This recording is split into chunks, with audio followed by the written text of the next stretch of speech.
A cena é bem comum. Basta alguns minutos diante da TV para logo perceber que propagandas sedutoras miram crianças e adolescentes e apostam alto no poder de persuasão desses potenciais consumidores. É que o mercado sabe a influência que eles exercem sobre seus pais na escolha de produtos ou serviços. Segundo pesquisa da TNS, Instituto de Pesquisa que atua em mais de 70 países, as crianças brasileiras influenciam 80% das decisões de compra da família. E como é difícil aguentar aquele compra papai tão doce ou então aquele insistente repetido compra papai. Carros, alimentos, eletrodomésticos, muita coisa dentro de casa tem por trás o palpite de uma criança. Sem contar os incontáveis produtos como brinquedos e roupas que elas cobram. E na semana do Dia da Criança, amanhã no Parlamento entra nesse universo para debater o projeto de iniciativa do deputado licenciado Luiz Carlos Rauli, do PSDB paulista, e que regulamenta a publicidade dirigida ao público infantil. Está na linha conosco a coordenadora de mobilização do projeto Criança e Consumo do Instituto Alana, uma organização sem fins lucrativos, a Gabriela Vuolo. Muito bom dia, Gabriela. Muito obrigado por ter aceito o nosso convite. Eu que agradeço. Bom dia, Lincoln. Bom dia, Daniele. Gabriela, ninguém nasce consumista, né? As pessoas acabam aprendendo ou se tornando consumistas com base nessa sociedade cada vez mais consumista que a gente vive, né?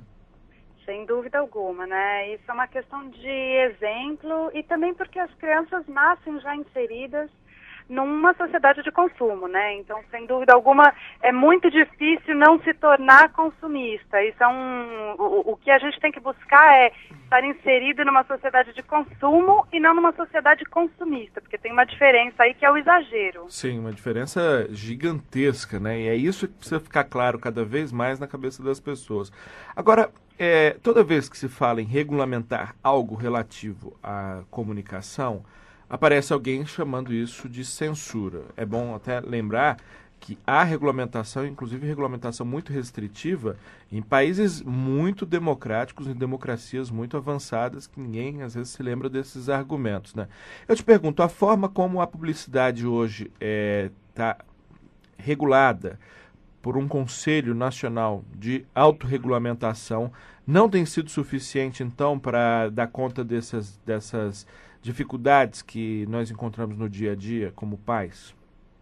Não, infelizmente não tem sido suficiente, né? Acho que é bom a gente sempre lembrar que o CONAR, que é esse Conselho de Autorregulação Publicitária, é uma ONG, né? Muita gente acha que é um órgão oficial, um órgão de governo, mas na verdade é uma ONG estabelecida pelo mercado publicitário junto com os anunciantes e os veículos de mídia, para proteger, na sua maioria, as concorrentes, né? Então, proteger empresas de empresas.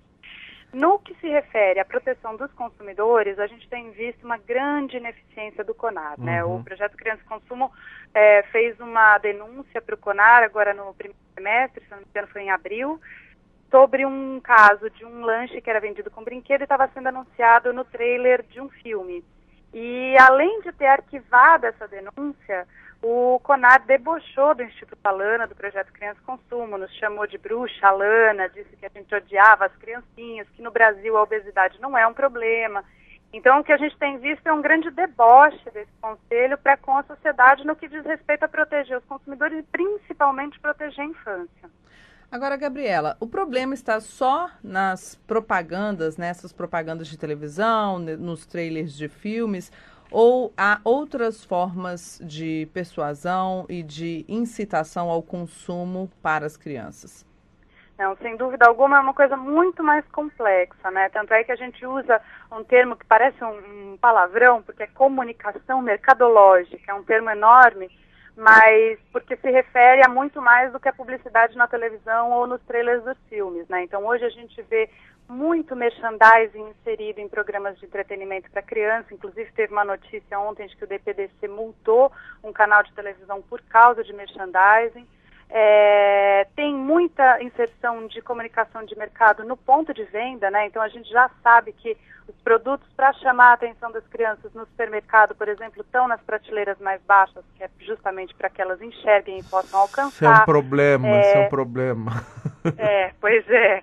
A gente tem visto muito, a gente tem recebido muita denúncia de publicidade dentro de escola, que é um caso gravíssimo, porque a escola deveria ser um espaço onde a criança está protegida e a gente tem visto que não está.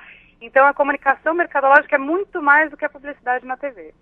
Gabriela, queria sua avaliação sobre o regramento que existe hoje, se não me engano, instituído em 2006, que me parece pouco ainda diante das necessidades, e sobre o projeto que avança aqui na Câmara, que foi citado no início da entrevista, e que restringe, por exemplo, a propaganda de alimentos e bebidas considerados não saudáveis.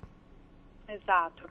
Na verdade, as regras de 2006, elas são regras do CONAR, né? Então, elas não têm poder de lei e nem poder punitivo, porque o CONAR, por ser uma ONG, ele não pode punir com multa. O máximo que ele pode fazer é solicitar a retirada da propaganda do ar, né? Mas, infelizmente, não tem mais nenhum poder de multa, a empresa reincidente não tem que pagar nada, é muito complicado. Então, essas regrinhas de 2006 são as regras do âmbito do CONAR. Ultimamente, o que existe hoje no Brasil é o Código de Defesa do Consumidor, que se você for ler, já existe uma proteção à infância, porque diz que qualquer propaganda que é direcionada para a criança pode ser considerada abusiva porque se aproveita da sua ingenuidade, né? Só que, obviamente, falta uma regra específica para a publicidade infantil, que é justamente esse projeto de lei que está tramitando há 10 anos, que ele é de 2001, do deputado Luiz Carlos Rauli, e que agora está na última comissão e que prevê, entre outras coisas, a regulação de publicidade de alimentos e que pretende estabelecer regras mais claras para como a publicidade é feita, porque como você colocou, né, em outros países já existem várias regras, das mais brandas às mais restritivas, até os Estados Unidos, que é o berço da sociedade de consumo, tem regras, e aqui no Brasil não tem nada específico. Agora tem um problema, o Lincoln estava até comentando antes de iniciar a entrevista, por exemplo, já existe uma restrição, assim, suave na TV aberta, mas nos canais da TV paga, da TV a cabo, é totalmente livre a propaganda, né? Às vezes o limite da propaganda ultrapassa a quantidade de programas para as crianças, né? Exatamente. A gente fez, no ano passado, perto da época do Dia das Crianças, a gente fez um levantamento da quantidade de publicidade veiculada. E os números foram realmente nesse sentido, de que os canais fechados, que teoricamente a gente espera que seriam os canais que ofereceriam uma propaganda ou uma programação muito melhor para as crianças, maior qualidade, na verdade, né? A maior quantidade vinha justamente desses canais. Bom, nós estamos conversando com Gabriela Vuolo, do Instituto Alana, uma ONG bastante ligada a essa questão do consumo voltado para as crianças. Gabriela, gostaria de agradecer. Tem mais algo que você gostaria de complementar? Infelizmente, o nosso tempo está bem curto no dia de hoje, mas eu ainda aprofundaria muito mais esse nosso papo aqui se o tempo não tivesse encerrado. Não, eu agradeço a oportunidade, convido os ouvintes e as ouvintes a honrar a criança, a proteger a infância nesse Dia das Crianças e durante todo o ano.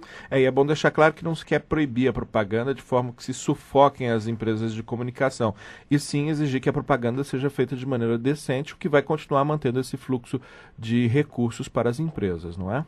Exatamente.